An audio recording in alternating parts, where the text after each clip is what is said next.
You know, according to the experts, and this is really a special achievement, the #1 travel destination for 2023 is Queenstown, New Zealand. Now, I think that it's really impressive that New Zealand has the #1 travel destination for next year. I think it's really impressive.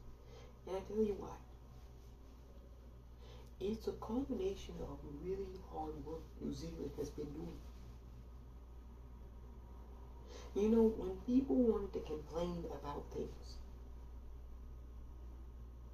as they are seldom to do, we know, New Zealand just kept calm and they just kept carrying on. They didn't really get into all of the divisive arguments, the petty things.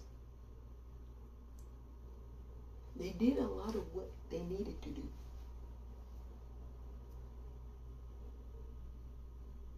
And that's really important. When you're going through a crisis, you need to do the things you need to do. All the rest of it is extra. And see, I can speak for my country, America. We did a lot of extra stuff that we really didn't need to do. And I'm not just even talking about policy or governmental affairs. I'm talking about citizen to citizen. There was a lot of unnecessary things that we constantly kept seeing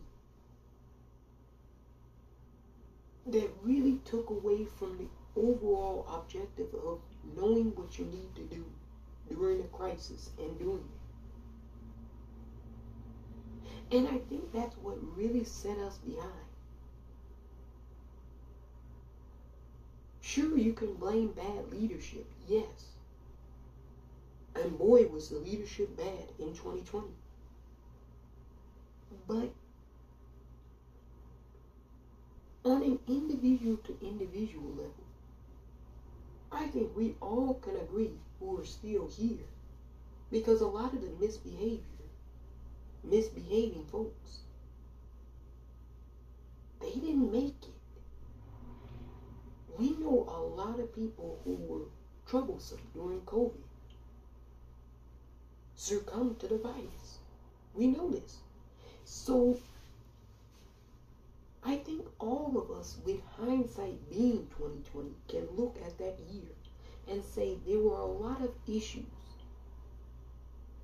that we just wanted to argue back and forth about, that distracted us from doing what we needed to do.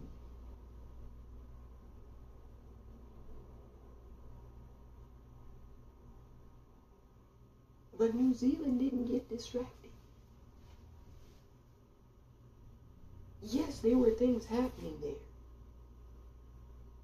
But overall, individual to individual stayed the course. They had good leadership. Their leadership didn't get confrontational with China because of a conspiracy theory about, oh, perhaps the virus came from China. By the way, has anybody been looking at what's happening in China of late? Apparently, a lot of Chinese citizens are protesting the COVID restrictions. So ask yourself, if they were the creators of the virus, why are their own citizens upset about what's happening? See, those kinds of distractions that Americans wanted to entertain and partaking. Those type of distractions set us back.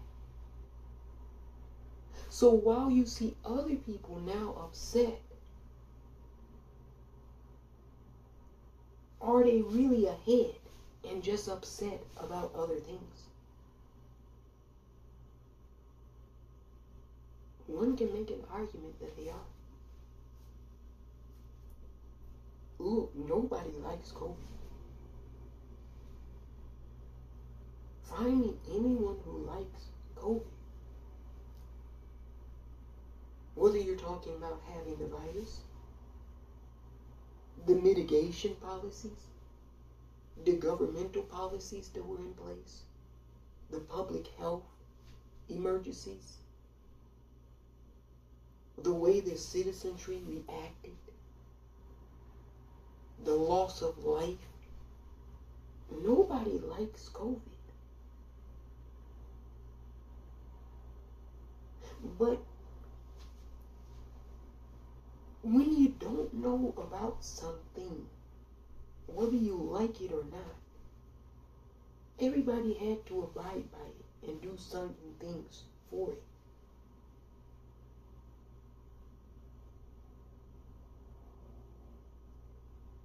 And see, that's what Americans wanted to argue about. I'm not going to do this because I don't feel I have to do it. The individualism came into place. And sometimes in a crisis, you need to have the collective usurp the individual. But when you had an ignorant and lunatic leader who everything was about the individual because of narcissism, then you had a lot of people led astray. And we were first, and I think we still are, in the amount of citizens that we've lost to the virus.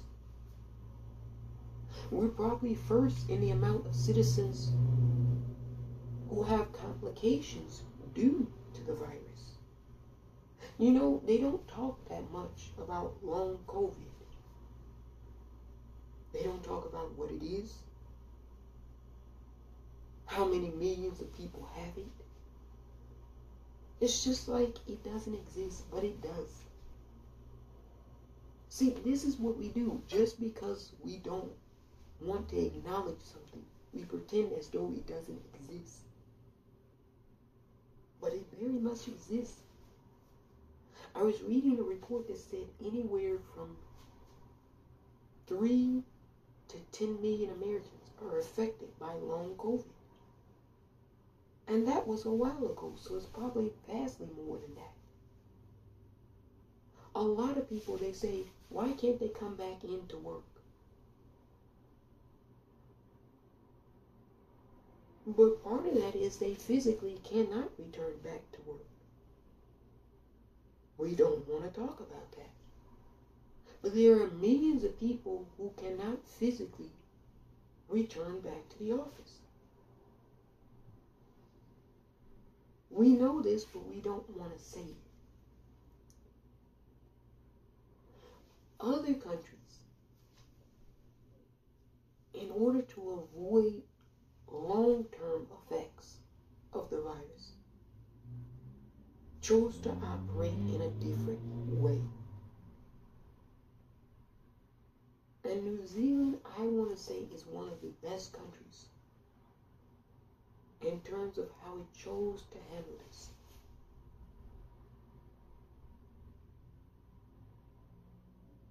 They didn't turn inward on each other. They didn't blame external factors. They just did what they needed to do. Somebody will say, oh, there's problems. Of course, there's no place where there isn't problems.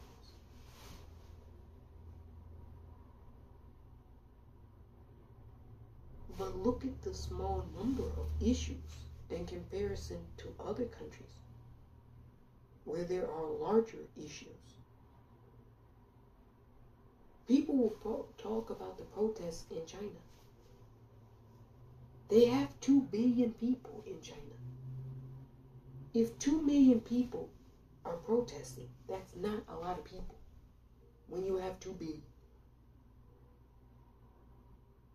So you have to put things into perspective. You really do.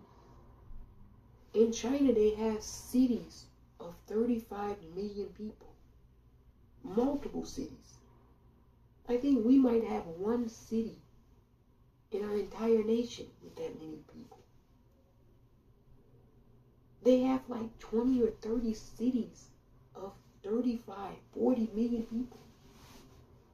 And then when they get 1 or 2 cases of COVID, they lock down the entire city. Millions of people can't go anywhere. That's frustrating. It really is. But they're not arguing about whether to wear a mask or not to wear a mask. They're arguing about the harsh lockdowns. America, you did not have a lockdown. I know a lot of Americans like to think they did. But a lockdown means you don't move. You can't move.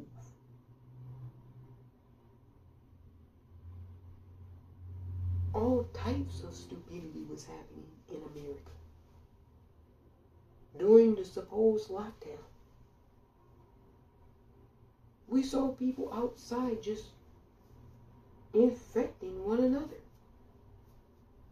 acting totally irresponsible. Now you look at how many people have been infected in other countries in comparison to ours. We have the most and highest infection rate of any nation on the planet.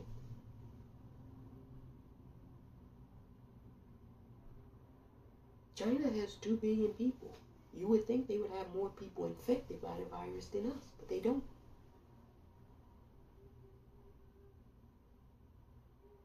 Now, I think this is going to be a good thing for Queenstown, New Zealand. Here's why. A lot of people, tourism is going to happen. They're the #1 travel destination, so tourism is bound to follow. And I think as more people go to New Zealand, they're going to like it. It's not all of the rigmarole of traditional Western society. You know, in Western society, they're now saying there's a huge mental health crisis. One can argue that Western society creates mental health issues. How it operates, how it segregates and discriminates. All of that leads to depression, anxiety, and mental health issues. I always say, Western societies create mental health issues. And then they just say mental health crisis as though the society and the environment had nothing to do with it.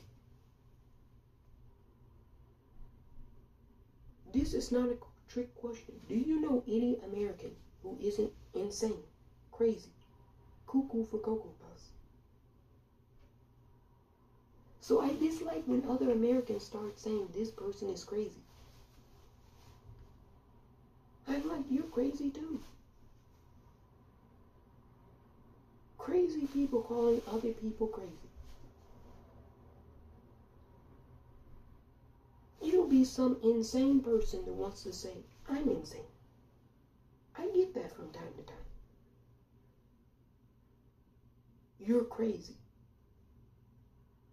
And you support Donald Trump, who you know is deeply unwell. But I'm crazy? I'm telling you, the amount of mental health gymnastics that you have to put yourself through. It's like these people twist themselves up into a pretzel. Rittenhouse is an angel for being a serial killer. But Darrell Brooks is the devil for being a serial killer. I said it's completely crazy. Elizabeth Holmes is going to prison for 11 3/4 years. Rick Scott is a senator in Florida, running the Republican Senatorial Campaign Committee.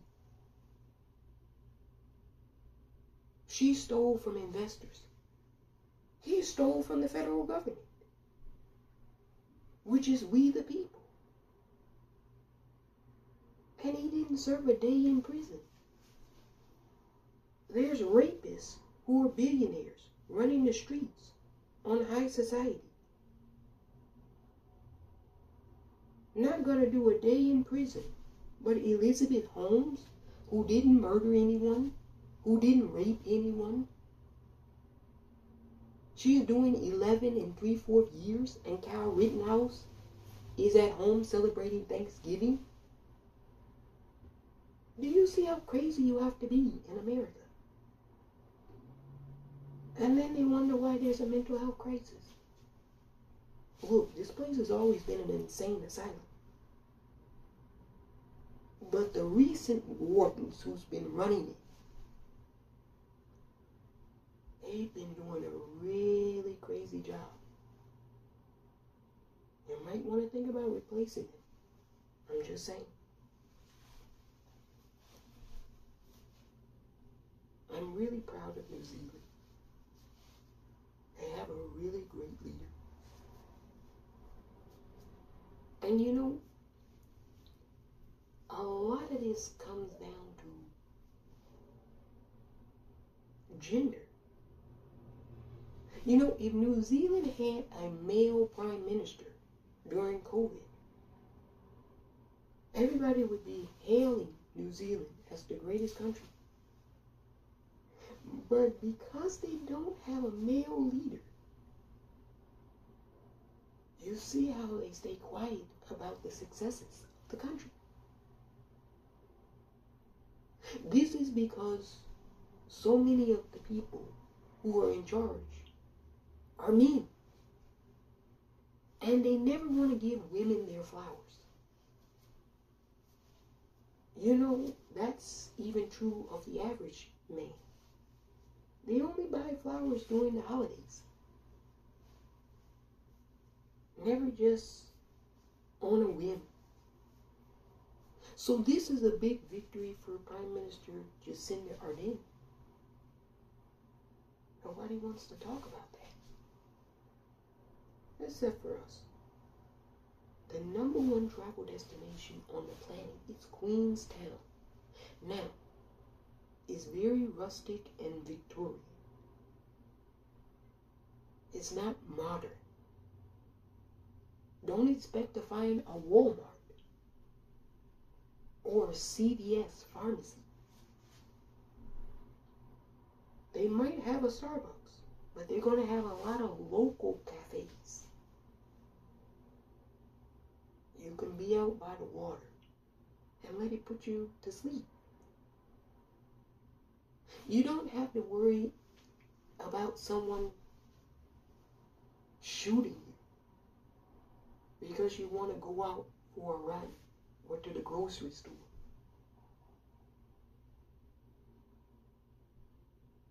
They're civilized human beings. They're not savages. So I would recommend not allowing too many Americans to even come for a visit. Americans don't know how to behave themselves. Have you turned on the news lately? You cannot have anything nice. It's profoundly embarrassing. Profoundly. And people have always known this about Americans. Everyone says, don't bring them here. So I don't know what we're going to do after December comes and goes and we don't do what we need to do. I don't know where Americans are going to go. Nobody's going to want you. You don't want to wear a mask. You don't want to have to socially distance. You want to come around people when you're sick. You're inconsiderate, unkind, ungrateful. Nobody wants to put up with that bullshit, and I don't blame them. So if I have one recommendation for New Zealand next year, limit the number of Americans that can visit your country tremendously. Just say we're not accepting Americans at this time. Oh, Americans are going to get upset. How dare you discriminate against me? Just put it right back on them. You discriminate against everyone. We don't want sick people in our country. It's nothing personal. It's not American. It's just we don't want sick people running in our country. And Americans, you can't dispute the fact that you're sick. So I won't blame New Zealand for putting a quota on that. You're very sick. You won't do what's necessary to get well.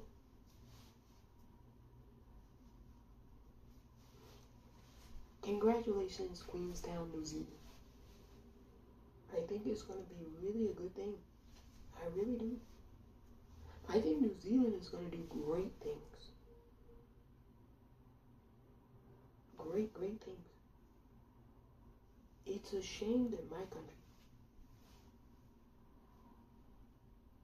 they didn't even make the list. Nobody even wants to come here. There was no American place on this list. Americans. Nobody even wants to visit you. You're like the neighbor on the block who everybody says avoid that house.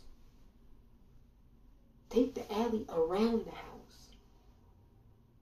That's Americans. Nobody wants to put up with you. That's a large reason why we're not making any money. Nobody's coming here to visit. They say if we go into Macy's, we might get shot up. And they're not lying. Americans, you're running away your own money. Can you imagine a capitalist nation chasing away money? That's what they're doing. They can't take care of these sick men that they have running around shooting everyone. So everybody is saying we'll vacation elsewhere. We'll get our Christmas presents somewhere else this year. I don't blame them. Go to Queenstown, New Zealand. Spend your money there.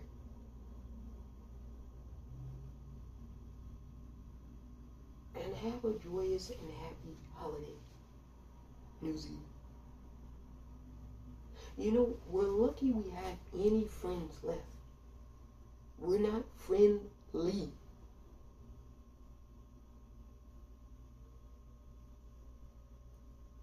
But I'm friends with New Zealand.